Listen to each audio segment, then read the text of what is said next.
Parliament budget sessions కు రంగం సిద్ధమైంది. ఇవాళ ఉదయం 11 గంటల నుంచి సమావేశాలు ప్రారంభం కానున్నాయి. వచ్చే నెల 12వ తేదీ వరకు ఈ సెషన్స్ కొనసాగుతాయి. కేంద్ర ఆర్థిక శాఖ మంత్రి నిర్మలా సీతారామన్ ఇవాళ పార్లమెంట్ లో ఆర్థిక సర్వేను ప్రవేశపెట్టనున్నారు. ఇదే విషయంపై మరింత సమాచారం మా ప్రతినిధి రామకృష్ణ అందిస్తారు.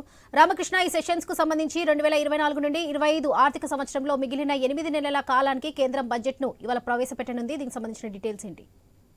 కేంద్రంలో ఎన్డీఏ సర్కారు మూడోసారి కొలువు తీరిన తర్వాత తొలిసారి బడ్జెట్ ను సమర్పించేందుకు పార్లమెంట్ సమావేశాలు ఈ రోజు ప్రారంభం కాబోతున్నాయి. ఆగస్టు 12 వరకు కూడా ఈ సమావేశాలు జరుగుతాయి.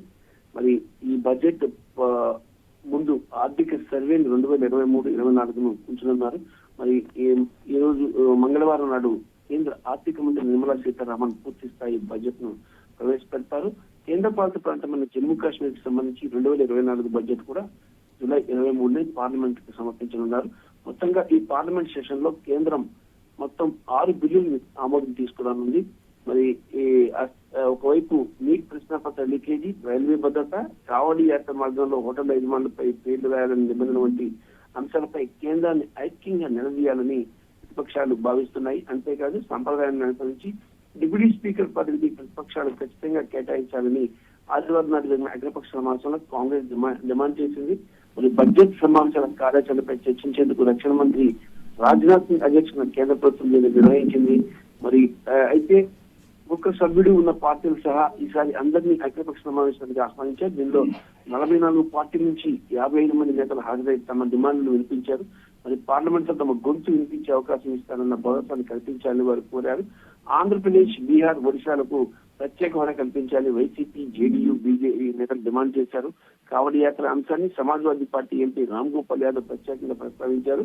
కీలకమైన 24 శాఖలకు సంబంధించి స్థాయి సంఘాలు ఏర్పాటు చేయాలని, వాటికి తగిన ప్రాధాన్యత ఇవ్వాలని కాంగ్రెస్ సీనియర్ నేత జయరాం రమేష్ డిమాండ్ చేశారు. మంత్రులతో ఎంపీలు నేరుగా చర్చించేందుకు వీలుగా సంప్రదింపుల కమిటీని పునరుద్ధరించాలని కోరారు. ప్రజలందరూ ఈ ఉచితంగా ఇంటర్నెట్ ను అందుబాటులోకి తీసుకురావాలనే ప్రైవేట్ మెంబర్ బిల్లు కూడా పరిగణలోకి తీసుకునేందుకు ప్రభుత్వం అయితే ఆమోదించింది.